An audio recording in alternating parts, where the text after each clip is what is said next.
una sola oportunidad de escuchar el nombre de Jesús. No te hablo de un culto misionero, una promesa de fe. Te hablo de escuchar el nombre de Jesús. A 120 kilómetros del norte de la ciudad de Yamena, en Chad, donde nosotros vivimos por años, fuimos con un grupo de hermanos a visitar una aldea.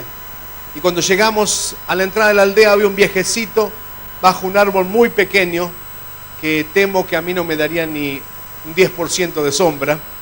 Pero ahí estaba ese viejito y había atado un trapito y estaba parado en ese lugar, sentado, pero bueno, allí a la entrada, como parte del welcoming, de la bienvenida a esa aldea. Y bueno, y bajamos con los hermanos, éramos 5, y fuimos a saludarlo.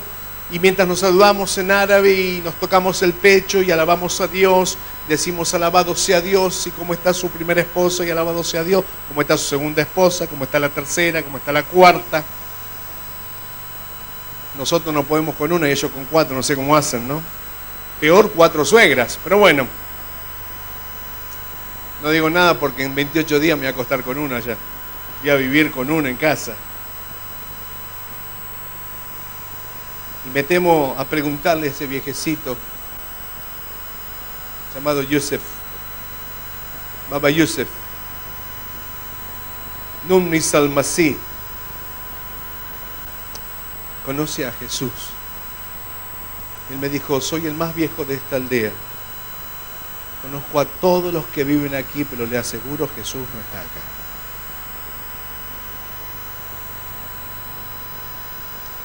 Yo lloraría. Porque a 120 kilómetros de una capital donde hay al menos unas 30 iglesias, 120 kilómetros, todavía había alguien que no había oído hablar de Jesús. Si nosotros nos callamos, dijo el Señor, las piedras clamarán. Yo creo que las piedras pueden clamar. Si habló un burro o habla un burro hoy. Pero tenemos que esperar a que las piedras, que la naturaleza reaccione para ser parte de esta misión total. Hoy bien dije en mi plenaria que hay 3 grupos en las misiones. Y no son precisamente las rodillas, las manos y los pies, sino que los que van, los que se quedan y los desobedientes. Tienes que ser parte en algo de la obra, de la maquinaria, de la empresa de Dios, para que esta gran nube de testigos pueda llevar el mensaje de Cristo a otras latitudes. Justamente la semana pasada estuvimos en un país de Sudamérica con mi esposa y fuimos a una tienda de calzados, una tienda Bata, muy conocida en África, por todos lados hay venta de calzado Bata.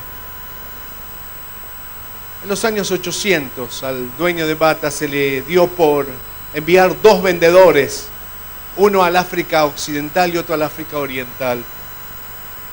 El que fue al África Occidental, después de un mes de investigar el mercado, llamó a su jefe o le mandó una carta, no sé cómo habrá hecho, y le dijo, mire jefe, es difícil poder vender calzado. Acá la gente anda con los pies desnudos, descalzos. Tienen tan deformados los pies, ¿cómo vamos a conseguir un calzado acorde a sus necesidades? Es más, sus pies ya tienen como una suela en la planta de tanto caminar, de tanto... Viven caminando, el africano vive caminando. Preparo mi valija, mi maleta y vuelvo a casa. El de África Oriental mandó un reporte a su jefe y dijo, jefe, vamos a tener el mejor calzado del mundo. Porque los pies de estos africanos que están estropeados por el calor, por el barro, la humedad, que están lastimados, vamos a preparar los mejores calzados. Es más, son muy colorinches, les encanta mezclar el verde con el amarillo y el azul. Le vamos a hacer a las señoras los mejores calzados. ¡Jefe! Acá tenemos una gran oportunidad de mercado. Y por primera vez se abrió el primer Bata allí en Kenia, en Nairobi. Y hoy está inundado el mercado. Un mismo producto dos visiones diferentes. En la iglesia podemos estar sentados al lado de un hermano que alaba a Dios, que parece un ángel. Hay otros que no somos como ángeles, como decía el pastor. Pero que alaba, que adora a Dios, pero lamentablemente no sabe aprovechar el producto. Se lo guarda para sí. Lo esconde, tiene vergüenza, tiene miedo. Por eso comienza escribiendo el autor de los Hebreos. Viene hablando de la fe y de los héroes de la fe. Uno de mis capítulos favoritos de la Biblia. Está diciendo por tanto. Y solamente yo digo por tanto o por tonto. Porque si no entendiste lo que decía el capítulo 11, Dios te lo machaca en el capítulo 12 y en el 13 te termina diciendo que Jesucristo es el mismo ayer, hoy y por los siglos. ¿Quién soy yo para poner en tela de juicio el mandamiento que Jesús nos dio de ser bendición a toda criatura, teniendo alrededor nuestro tan grande nube de testigos? ¿Cuáles? Por ejemplo, la iglesia primitiva estaba muy cómoda en Jerusalén. Había bendición, crecía, había sanidades. El lugar donde estaba tembló. Se acomodaron, tenían ministerio de misericordia. Sí, capítulo 6, se eligieron a los diáconos, comenzaron a bendecir a las viudas extranjeras. ¿Pero qué pasó? Allí apareció una terrible persecución. Usted sabe muy bien, dice que todos fueron esparcidos. Pero los que fueron esparcidos iban por todos lados anunciando el evangelio. Los judíos hablaban solamente con los judíos. Y había unos de Chipre, de Cirene, que abrieron la boca y empezaron a predicarle a los gentiles. Una gran nube de testigos que fueron a todas las latitudes. Si numeramos esa gran nube, podemos recordar a Felipito, predicando el evangelio en Samaria, detrás de multitudes, bendiciendo a tantas personas, y de repente el Señor en el capítulo 8, versículo 26 le dice: levántate y ve al desierto. ¿A predicarle a cuántos? En su ajili diríamos moya, tú. Uno solo. Uno solo. Y de los que estamos aquí sentados, que vivimos a veces del evangelio de los resultados, de la teología de los resultados, de los sucesos, de los grandes milagros, de la iglesia bendecida que tenemos en Argentina, ¿estaríamos dispuestos a dejar un gran movimiento por Moyatú? Bueno, que quizás hay alguien que viva más cerca que pueda ir. Dios me permitió visitar Etiopía hace unos años, 2 años atrás, y ver la gran bendición de lo que Dios está haciendo en Etiopía. Hay mucho trabajo. Pero ¿qué hubiese pasado si este hombre que estaba en el carro leyendo la Escritura, la cual no podía entender, me hubiese invitado a Felipe a subir a su limusina y recibir instrucciones acerca del maestro que había dado su vida por él? La iglesia de Etiopía ha sido muy bendecida porque hubo uno que estuvo dispuesto a pagar el precio. ¿Qué decir de Pedro? Pedro, que lo negó al Señor, tatu, 3 veces. Si bien había sido profetizado y estaba marcado, destinado, pero en Pentecostés se levanta y 3.000 son añadidos a las filas del Señor. Un Pedro que se negaba a comer cosas impuras, en esa visión que tuvo allí, ese lienzo, y que bajaban cuadrúpedos y animales que eran inmundos a su boca, de judío conservador. Pero recibe el mensaje del Espíritu: no llames impuro a lo que Dios santifica. ¿Cuántas veces, hermanos, nosotros decimos, mejor? Ay, yo sé por qué pusieron este planiferio acá. No solamente porque la iglesia Centro Cristiano es una iglesia misionera, sino porque tenemos que acordarnos que detrás de ese papel que simbolizan naciones, hay personas. Quizás están esperando que hoy vos digas: es el último 3 de noviembre de mi vida, en el cual le voy a decir a Dios: basta ya de tonterías, basta ya de estar calentando el banco del asiento, tengo tantos testimonios y una nube tan grande de testigos que tengo que hacer algo. Usted sabe bien, cuando Pedro entra a la casa de Cornelio, no les dice: ¿qué tal, muchachos? ¿Cómo andan? Usted dice, ustedes saben lo que significa para un judío entrar en la casa de un gentil.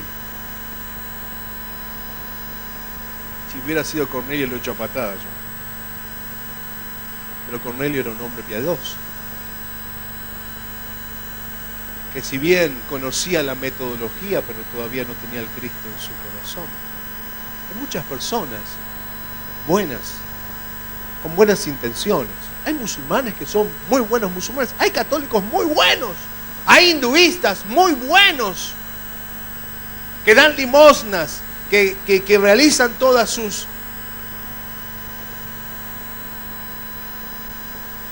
pero no tienen al Cristo resucitado en sus vidas. Quizás hay algún Pedro sentado aquí que está diciendo: no. Recuerdo cuando comenzamos a predicar allí en Chad, llegamos en un mes de mucha lluvia y una semana antes había nacido un pequeño grupo de hermanos. Nos unimos al trabajo de unos hermanos misioneros de otro país. Para llegar literalmente a la iglesia, la gente iba en canoa y no había ningún río. Había llovido tanto como este año. Chad está en crisis. Hay más de 400.000 personas evacuadas a causa de las lluvias intensas en el sur de Chad. 24 muertos, creo, hubo, porque las casas de barro colapsaron sobre la gente y murieron aplastadas. Cuando llegamos en ese año, nosotros también era muy difícil ver que en ese lugar Dios iba a levantar una iglesia, iba a haber gente comprometida. El ambiente no era bueno. Lo que reinaba era el calor, el olor feo, las moscas verdes, grandotas, con juguito. Que más de una vez diciendo aleluya, ya. Y los chicos nuestros se reían y decían: papá, se tragó otra mosca. Me pasó hace 2 años, 3 años, en el 2009 también, estaba predicando en la misma iglesia, nuestra iglesia, y los chicos no estaban, estaba con los pastores de aquí de Córdoba, con Máximo y con Fernando Laría, y también predicando. Pero ya estoy acostumbrado, ¿no? Lo que usted ve acá no es producto de las moscas, sino de tener una buena cocinera en casa, ¿no? Este es el peso de gloria. Pablito, el perseguidor de la iglesia, se transforma, hablando santamente, en un guerrillero para Jesús.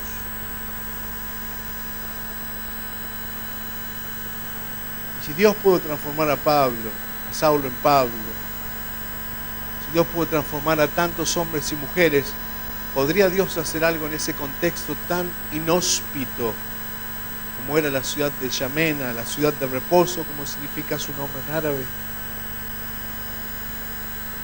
Pablo aún supo obedecer al Espíritu Santo cuando le prohibía ir a donde él ya tenía planeado, donde el DNM le había dicho: tenés que ir para allá. Tony Pedroso no atendía el teléfono para darle permiso para ir a Tolada. Entonces el Espíritu Santo dijo: mira, no le hagas caso a Tony o a Brad. Me impactó mucho lo que decía el pastor Carlos anoche. 2 cosas: ese corazón mundo latiendo y de los gemidos. los endemoniados gadarenos que están dando vuelta por la tierra, gritando, o aún como Bartimeo: Jesús, hijo de David, ten misericordia de mí.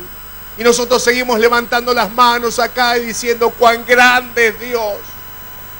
Sí, Dios es grande, pero es tan grande que también quiere ser conocido en aquellos que aún no han escuchado de Él. Raymond Dunn, un hombre que tenía un llamado a ir al norte de África. Tantas veces Raymond le dijo, o Raimundo, a su iglesia: quiero ir. Ellos decían: no, ahí los árabes no merecen el evangelio.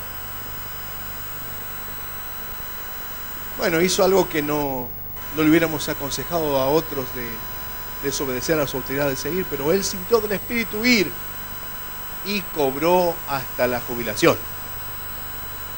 Volvió a casa maltratado, herido, y los líderes de su iglesia en Europa se reían. Le dijimos: ¿para qué perdés tiempo con los árabes? No vale la pena llevarles el evangelio a ellos. Segunda vez Raymond regresa al norte de África y otra vez cobra con todo. Volvió a Europa, se recuperó, consiguió algunas finanzas, hizo su tercer viaje, tercero y último viaje.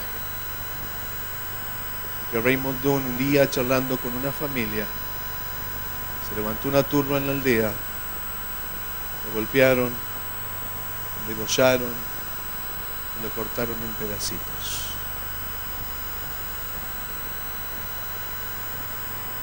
En esta era del siglo XXI, hace 3 años, comenzamos a recibir reportes de un país llamado Argelia,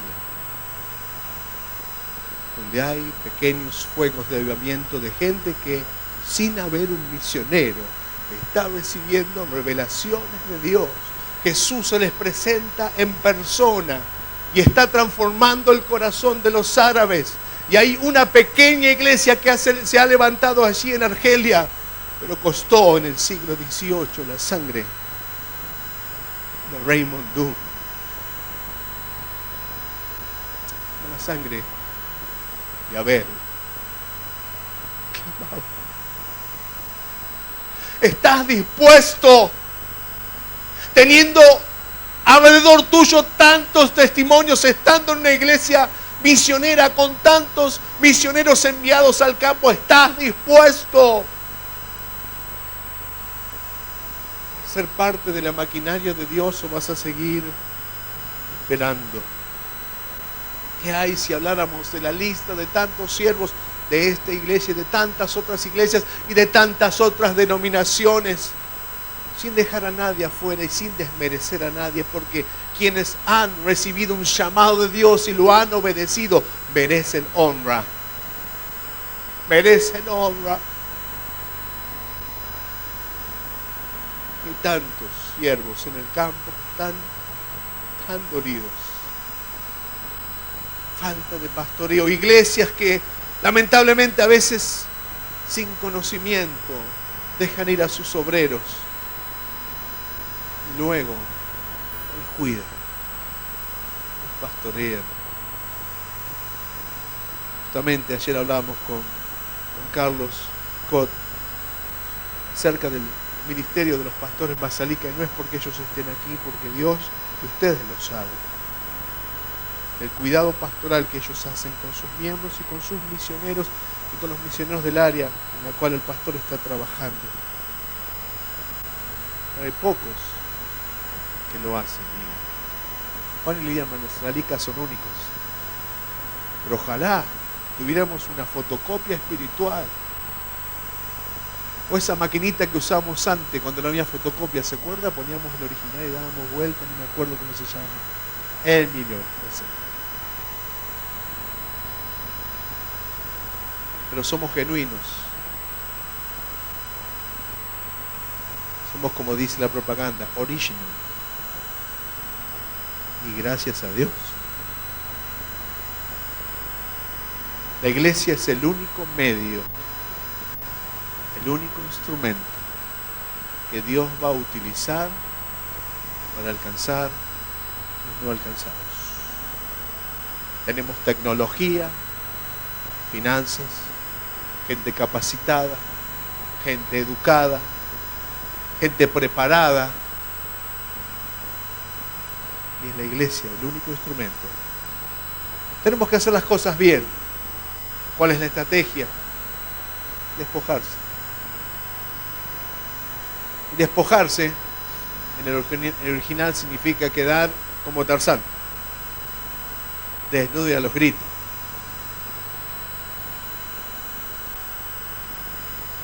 Así nos pasó cuando fuimos evacuados de Congo en el año 96. No teníamos nada. Y a mi esposa el otro día vienen unas hermanas y le dicen algo en inglés que captamos 2 palabras nada más: iglesia, reunión, nada más. Le estaban invitando a mi esposa a una reunión y ella dice: no tengo ropa. Estábamos aprendiendo recién inglés y con los americanos hablábamos en suajili.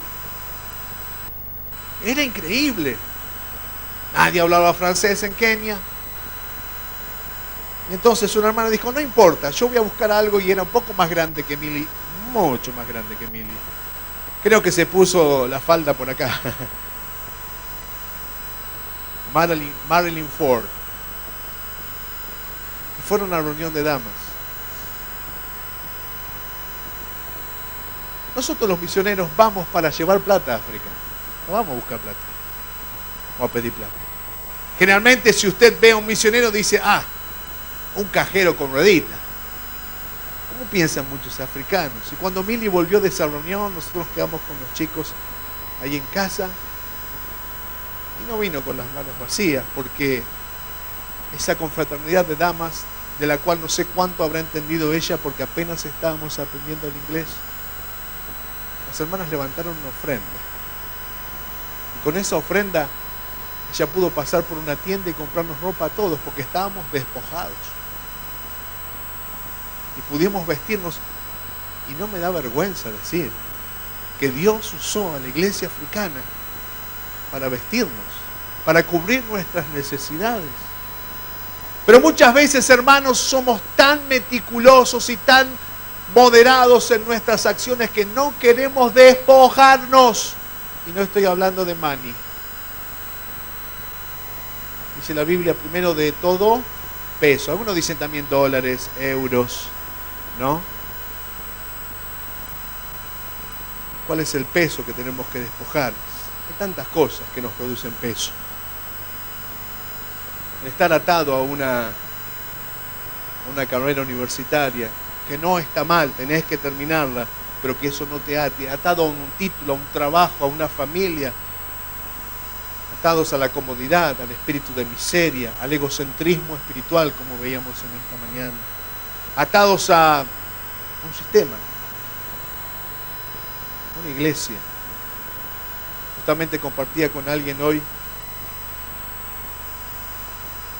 En nuestra iglesia salió Mauro Martínez, está en Letonia, ya va a ser 2 años el año que viene. Y el último culto, él viajaba el otro día a la mañana, estábamos sentados así con Milly al lado de él y estábamos cantando y alabando a Dios como hoy, bendiciendo al Señor. Y yo me acerco y le digo: Maurito, disfruta la alabanza.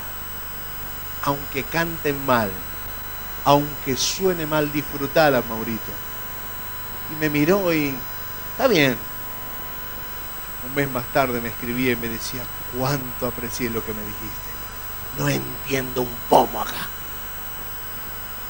Qué lindo que es disfrutar aún los momentos, pero a veces disfrutamos tanto que decimos: esta es mi iglesia y de acá no me voy jamás.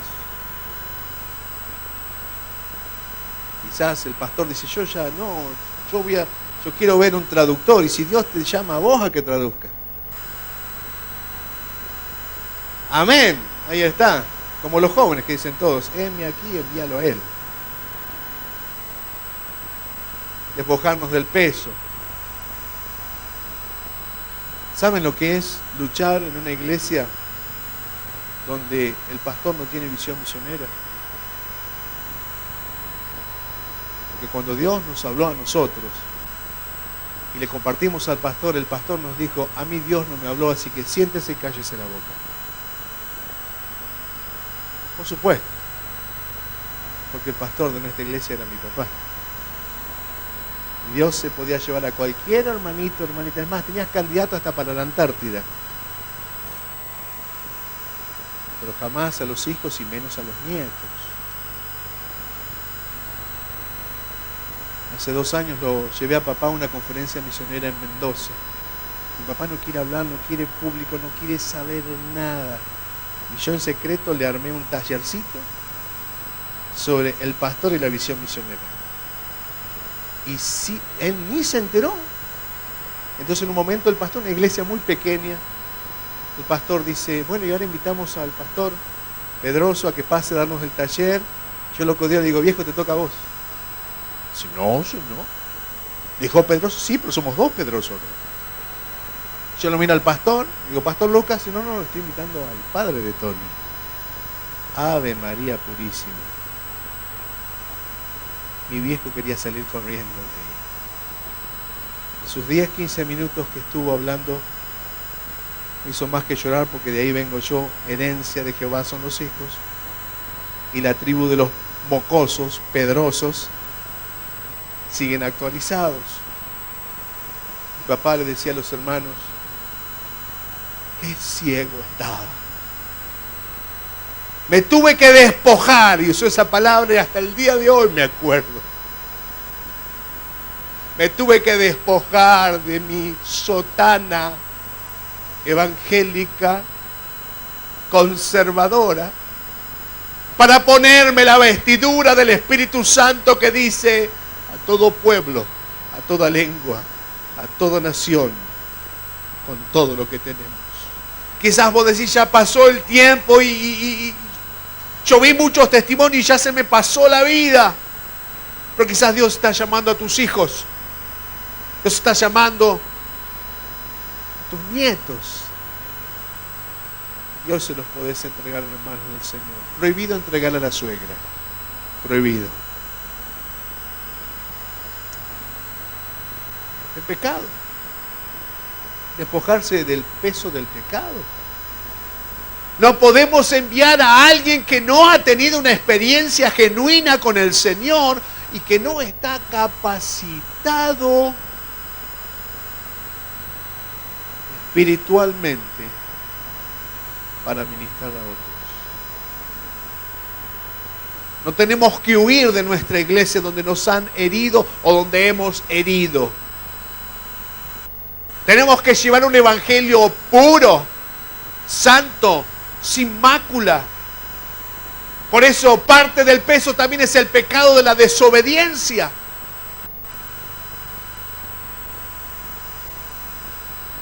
Dios nos ayude a olvidarnos de la indiferencia, del egoísmo, del todo es mío. Quizás lo he contado aquí, pero cuando volvimos en el año 97 al Congo, a la aldea de Nyaikunde, y llegamos y nuestra casa, si bien estaba enterita, pero no había nada dentro. Se habían llevado la ropa, se habían llevado todo. Ahí sí que nos despojaron. Gracias a Dios veníamos con lo que teníamos de Kenia, de estar 7 meses en Kenia.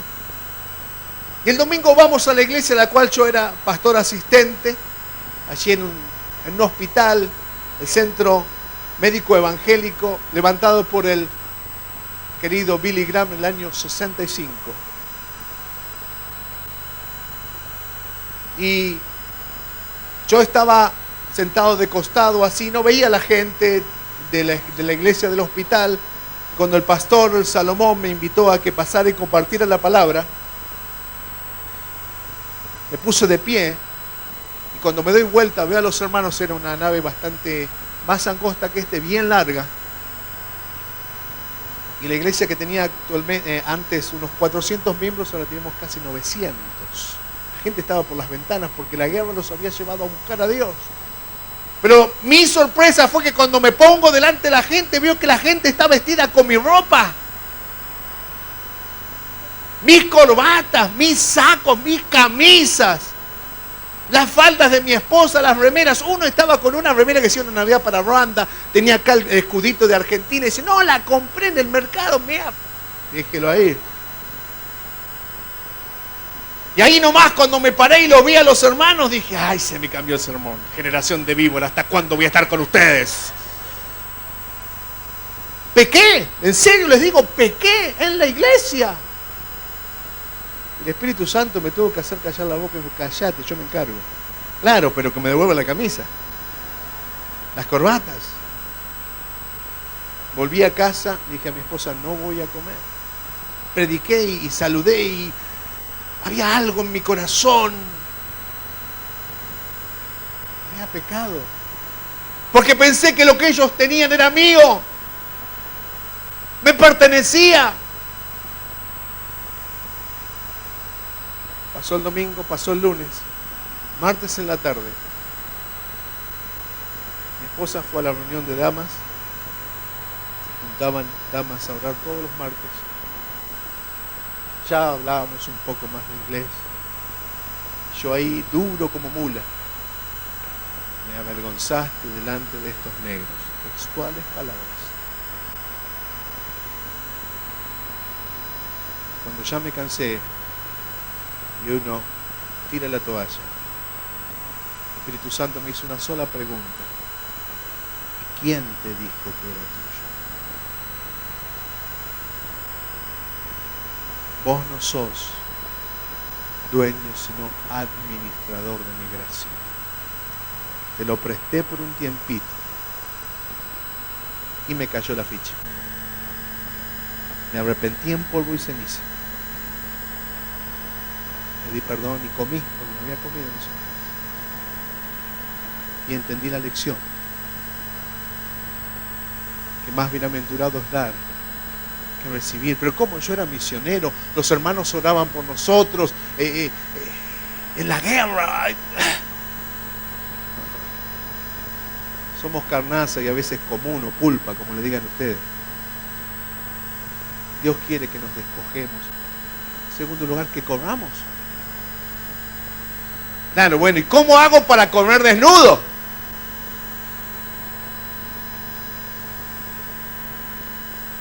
Correr con paciencia. Y algunos están tan apurados por irse al campo. Me quiero ir ayer. Hubieras venido antes de ayer. Porque quieren huir. No quieren correr con paciencia.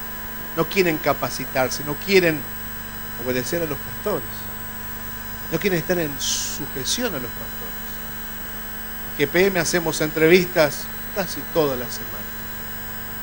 Hay muchas personas que están heridas y por no querer arreglar cuentas, quieren correr, pero no con paciencia, no correr legítimamente. Si antes corríamos por una corona corruptible, no vamos a correr ahora por la incorruptible. Si antes corríamos y nos esforzábamos, muchachos, en trabajar, en estudiar, en pasar horas y horas detrás de los libros para obtener un título, ¿cómo no lo vamos a hacer ahora para poder terminar el seminario, para terminar una profesión, para capacitarnos, para tener los recursos necesarios para llevar el Evangelio? Algunos corren por intereses personales, quieren ir a Europa para tener otra forma de vida. Un misionero me dijo, no puedo sacar a mis hijos de Europa porque la educación que tienen acá no la van a tener en ningún otro lado. Ay, ay, ay, qué erróneo que estás. Y yo doy gracias a Dios porque Dios ha bendecido a los misioneros latinoamericanos y Dios los ha bendecido de tal manera que viven muy bien en el campo y ojalá que vivan mucho mejor. Pero no tenemos que atarnos a esas cosas. Correr con paciencia no significa manejar una 4x4. Correr con paciencia no significa que aparezca en la pizarra de la iglesia todos los meses tu carta de oración.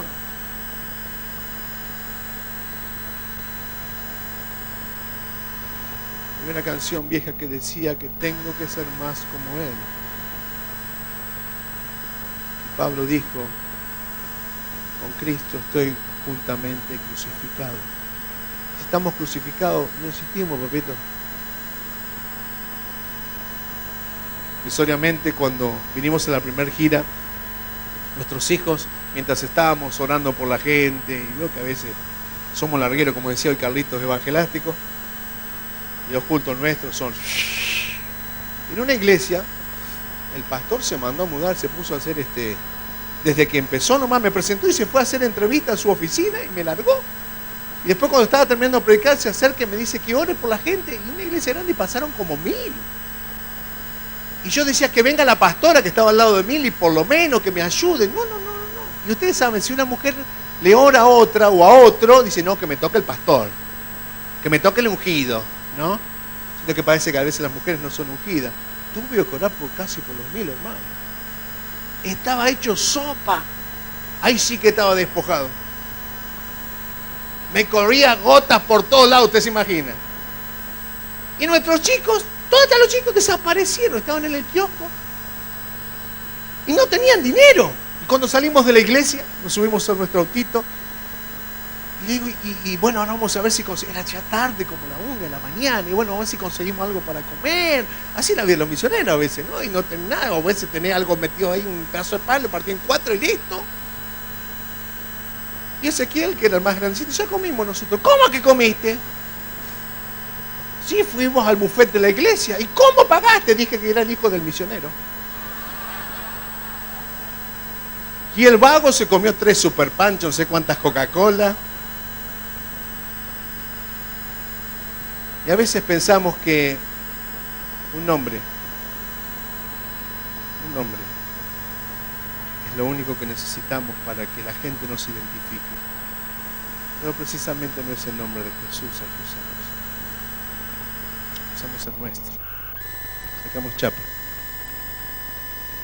No cobramos con paciencia. Intereses personales. ¿Cuánto vale un alma? A veces peleamos para que los hermanos puedan pagar una inscripción para un congreso.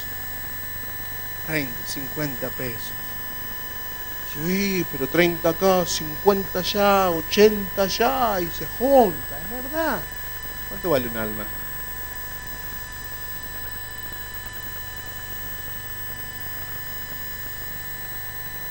Mi esposa trabajaba con sordos mudos allí en Chata, en una escuela que era pública, y el director era cristiano, también sordo, y había otros maestros oyentes sordos. No eran sordos, perdón, el único sordo era pero este era sordo, pero espiritual era. Por algo se me salió sordo, gracias Espíritu Santo.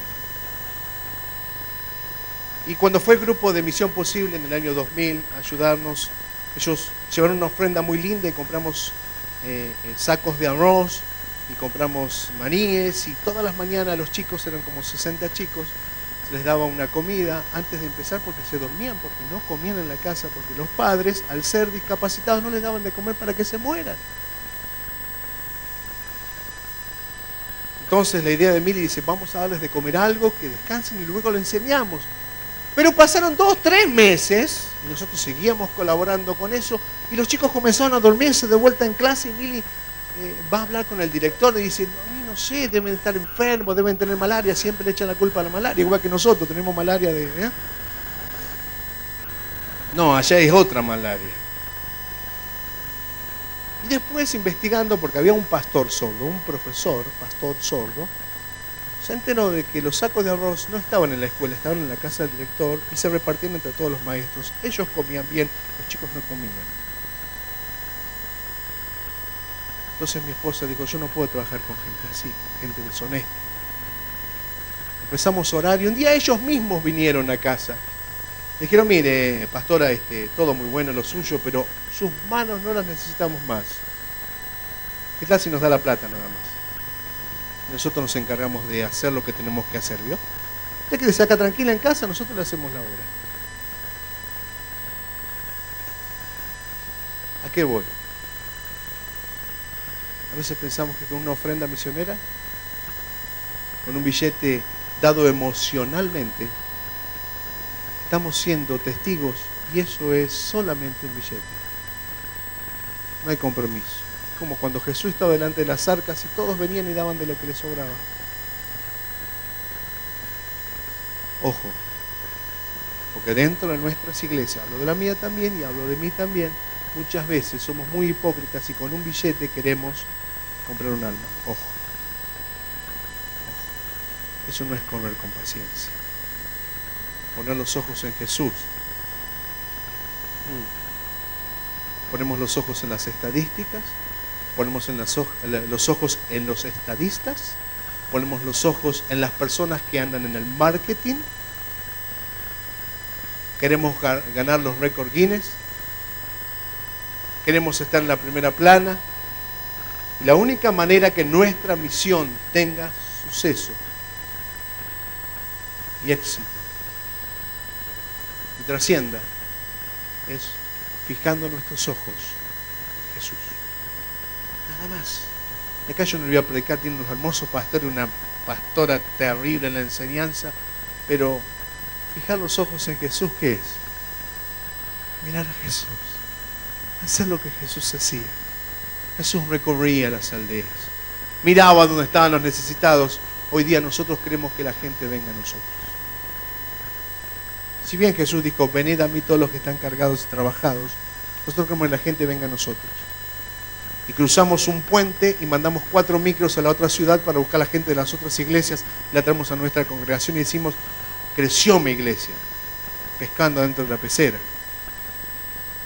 No ponemos los ojos en el Señor de la misión. Cuando Juan y Pedro iban a orar al templo y vieron a ese enfermo tirado allí, la primera cosa que le dijeron, fíjanos los ojos, míranos. Míranos. Jesús te dice en esta noche, mírame.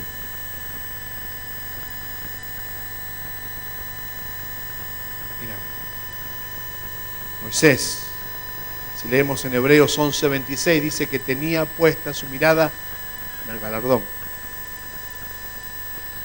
También dice en el versículo 27 que él se sostuvo como viendo lo invisible. Billy y yo estábamos aterrados aquella noche del 23 de septiembre del año 96 durante la guerra.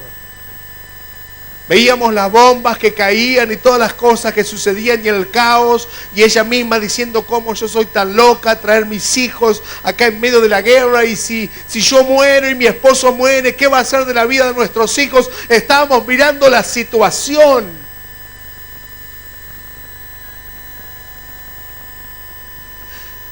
Y Dios tuvo que usar a uno de nuestros hijos de 4 años. Que se escapó de abajo de la cama y subió a la cama y abrió la ventana. Y cuando abrió la ventana vio todo lo que sucedía. Y bajó y se metió de vuelta abajo de la cama donde estamos. Dijo, yo vi con una mano a Jesús que nos defendía y con otra mano nos acariciaba. Abrazó a su hermanito y se quedó dormido. Y ahí los reverendos, misioneros, tienen que aprender de un niño que hay que poner los ojos en Jesús y no en las circunstancias y no en las necesidades. Hoy nos podemos sentar con nuestros hijos a charlar como hombres y escuchar su versión, no la nuestra, de cómo ellos digirieron todos esos días, donde papá y mamá por un lado, ellos allí en otro lado. El hecho de dejarlos. Un día Ezequiel, él también tuvo que tomar clases de inglés. El pobrecito estudiaba en casa y después venía, comía algo y cargaba su mochilita. Me acuerdo como hasta ahora bajando. Los dos, sí, bueno, pero me acuerdo de Ezequiel, cuando él bajaba la colina allí en la selva y se iba a la casa de su maestro para que le enseñara inglés. Y un día estaban los dos en la escuela y se armó un tiroteo. Un loco fue a la base militar y robó un arma y empezó a tirar para todos lados. Y nuestros hijos los dejaron ir en la escuela a unos 700 metros de casa. Uno puede pensar, volveré a ver a mis hijos. Correr con paciencia, despojarse. Mirar a Jesús. Por supuesto, tenemos que ver la necesidad. Tenemos que ver los campos que están blancos para la siega. Tenemos que ver dónde hay oportunidades para penetrar con el Evangelio. Pero más que mirar, tenemos que fijar los ojos en Jesús y considerar su ejemplo. Qué ejemplo de entrega. Esa iglesia en medio de los olores y las moscas. Nos mudamos a otro lugar más grande. Cuando viajó Misión Posible, Isabel estaba en el grupo, llevaron unos frasquitos así chiquitos y pusieron un poco de arena, me acuerdo. Y trajeron para orar por Chad. Compramos esa propiedad, dijo un mosquito, porque nosotros no pusimos ni un peso. Pero se compró.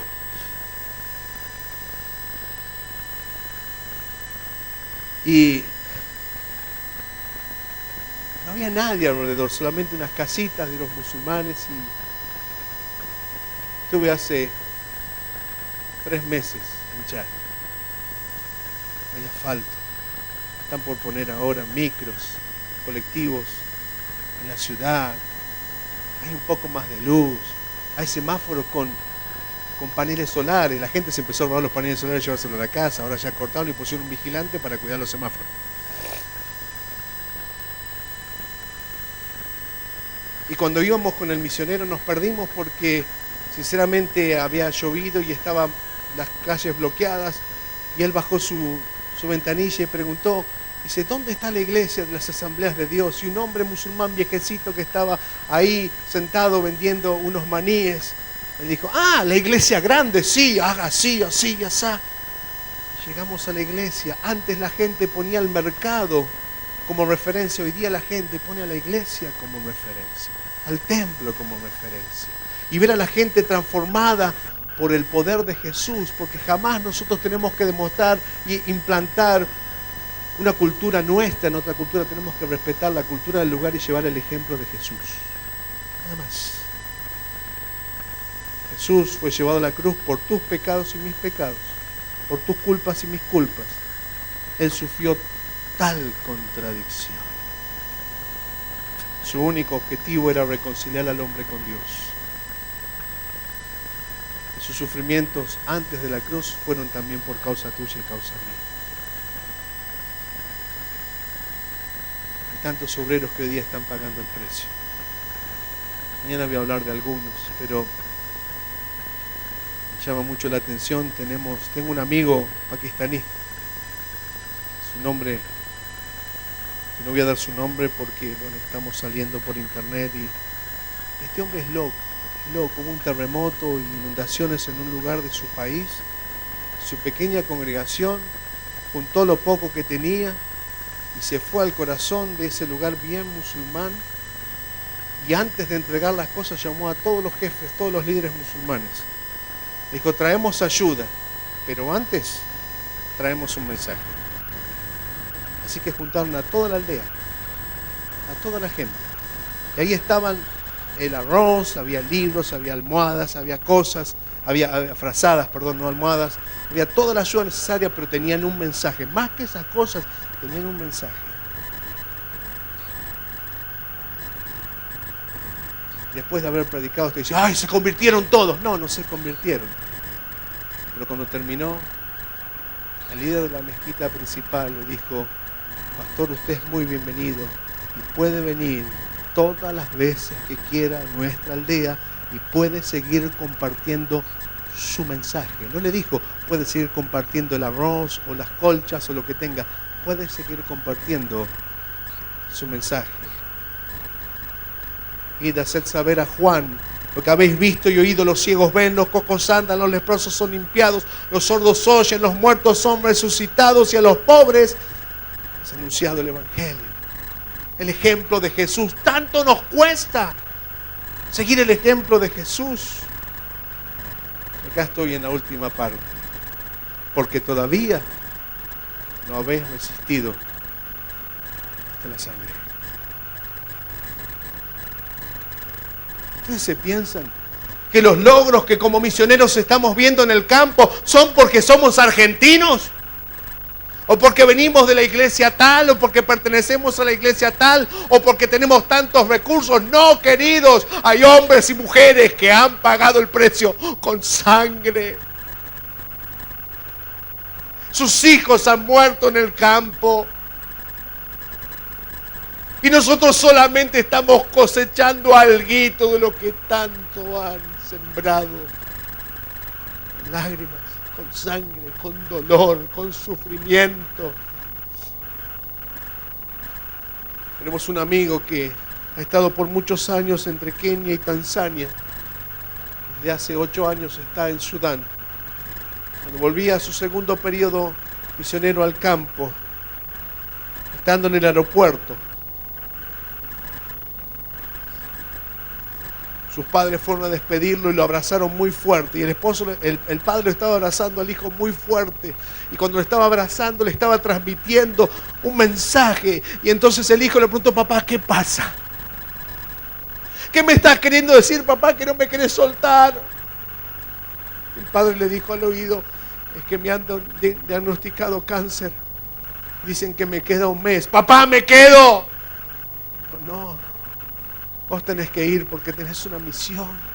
Andá y pagá el precio de la misión. Yo estoy pagando el otro precio aquí. Y un mes más tarde, así como había sido dicho, papá de Bob partía con el Señor. ¿Cuántos de nuestros misioneros han perdido a sus padres estando en el campo y no pudieron volver para decirle: no, papá? Mi suegro mismo nos avisó 2 semanas antes que tenía cáncer. Y nos enteramos un mes después que había muerto. Porque ahí no teníamos medios de comunicación. Nos enteramos por una carta. Y cuántas cosas que hay que los misioneros se guardan porque tienen miedo aún de decirle a la iglesia para no ser malinterpretados. No, mejor esto no lo contemos. Está bien y no está bien. Porque todo lo que guardamos a veces se acumula y cuando uno explota, explota. No predicamos de la teología del sufrimiento. Predicamos de los éxitos. Predicamos de los sucesos, pero no de los procesos. Moisés, el doctor Moisés, que perdió aún su habilidad para hablar porque estaba rodeado de mujeres y de ovejas. Su instituto bíblico fue más largo que el Jeruel. Hizo cuántos Izum, cuántas maestrías, 40 pirulos, oliendo oveja. Y dice Hebreos 11:25, escogiendo antes ser maltratado con el pueblo de Dios que gozar de los deleites temporales del pecado, teniendo por mayores riquezas el vituperio de Cristo que los tesoros de los egipcios. Querido misionero, querido siervo de Dios que te estás preparando para ser misionero, la iglesia no te debe nada. A veces pensamos que la iglesia está en deuda con nosotros. No. La iglesia no te debe nada. Nosotros nos debemos a la iglesia. Nosotros nos debemos a la iglesia. Tenemos que estar dispuestos a ser partícipes sin gozar aún de los beneficios. Como dicen Hebreos, saludarlo de lejos. Conforme a la fe murieron todos estos sin haber recibido lo prometido, sino mirándolo de lejos y creyéndolo y saludándolo y confesando que eran extranjeros y peregrinos sobre la tierra. Cuando comenzamos el trabajo en Yamena, uno de nuestros propósitos era tener varias iglesias. Y nunca pudimos, abrimos células y nos quedamos solamente con la iglesia de Antocui. Y ahora cuando volví, en julio, un amigo de la radio me dice, ¿usted sabía? Dice que ahora hay 2 iglesias más de las asambleas. Digo, no puede ser. ¿Sí? Así que fuimos a un lugar y pasamos un cartel. Nosotros ni cartel teníamos en nuestra iglesia. Ahora hay un cartelazo tremendo. Dice Iglesia, las asambleas de Dios, papá. Fuimos otro cartel más. Y la cuarta. ¿De qué manera Dios obró? Una niña de 3 años, diagnosticada con cáncer, fue a Europa, Alemania creo, y me dijeron, esta niña no llega a su 4º año de vida. Así que sus padres volvieron a Chad. Son de una ciudad contigua, Yamela, a unos 12 kilómetros, llamada Farsha. Y bueno, en la radio tenemos un programa de oración. Con esto estoy terminando. En este programa de oración, oramos por los enfermos, oramos por todas las necesidades que llegan. Son 30 minutos, 3 veces por semana, martes, jueves y sábado. Martes y jueves en la tarde y los sábados en la mañana. Y oramos por la gente. Oramos. A veces por un programa llegan 400 pedidos de oración por 30 minutos de programa. Es imposible leer todo. Y una vez llegó uno que decía que oraran por la hija tal que tenía cáncer y que Isa al-Masih hiciera un milagro, que Jesús hiciera un milagro. Bueno, el pastor que está a cargo de esto, él oró al Señor, oró al Señor, oró al Señor. Pasaron las semanas y un día él llega a la puerta de la estación de radio y encuentra una familia. Y él la saluda y dice, bueno, me tengo que ir al programa. Y dice, momento, ¿usted es el pastor tal? Sí, es que nosotros queremos agradecerle a usted por algo. Y dice, bueno, es que tengo que entrar a la radio, que queremos agradecerles. Esta es la niña de 3 años, que usted estuvo orando por ella, toda una familia musulmana. Dice, bueno, está bien, ¿y qué pasó? Porque time is money. Tengo que entrar al programa, es que queremos contarle que venimos del médico y le acaban de hacer todos los estudios y la nena está sana completamente, no tiene más enfermedad. ¿Qué tenemos que hacer para ser cristianos? Toda la familia, 20 personas, recibieron a Jesucristo por el testimonio de una niña, porque había gente que tenía puestos los ojos en Jesús.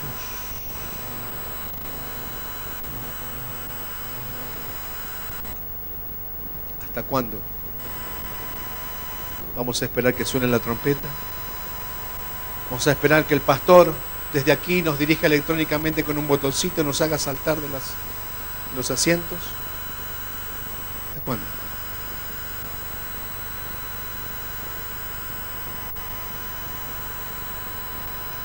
Ustedes saben y han escuchado que nosotros fuimos, que yo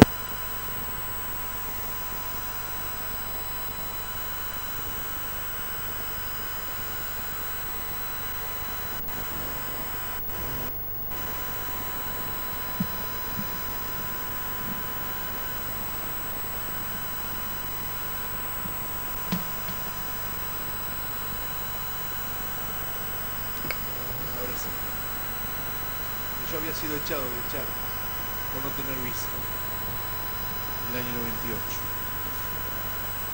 Cuando estaba saliendo ahora el 22 de julio para volver a Argentina,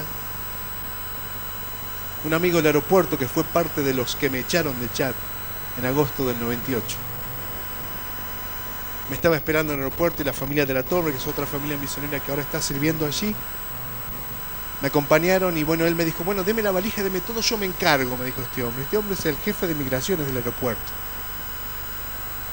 musulmán hasta los tuétanos. Y bueno, y yo le di el pasaporte y todo, y Jorge y Verónica, los de Puerto Madryn, me dice, pero así nomás le entregás las cosas, es mi amigo, no va a pasar nada. Nos moqueamos todo con los argentinos. Me di vuelta y entré. Y ahí cuando estábamos por embarcar, mi amigo me acompañó hasta el avión. Me dice, pastor, ¿cuándo vuelve? Y le digo, ya está la familia esta, ellos van a trabajar acá, ellos van a trabajar en la radio, van a estar en la iglesia. Y si usted va al aeropuerto de Chad, todo el mundo está escuchando la voz de la esperanza. Por los parlantes se escucha la voz de la esperanza. Digo, ya nuestro trabajo ya terminó. Y él me miró y se puso a llorar. Me dice, no se terminó. Porque mi familia vive en el desierto. y todavía no escuchó de Jesús. Su trabajo va a terminar cuando mi familia oiga de Jesús. Tu trabajo va a terminar cuando todo pueblo, tribu, lengua y nación escuche de Jesús. Te acepten o no te acepten, pero que sepan que hubo profeta. Si Dios lo permite, fines de abril, principio de mayo, un colega está levantando una radio a solo 70 kilómetros donde está la familia de este muchacho. Tenemos una gran nube de testigos. Sasa Omefania Nini. ¿Y ahora qué hacemos? Padre, en el nombre de Jesús, te damos gracias porque tu palabra jamás vuelve vacía.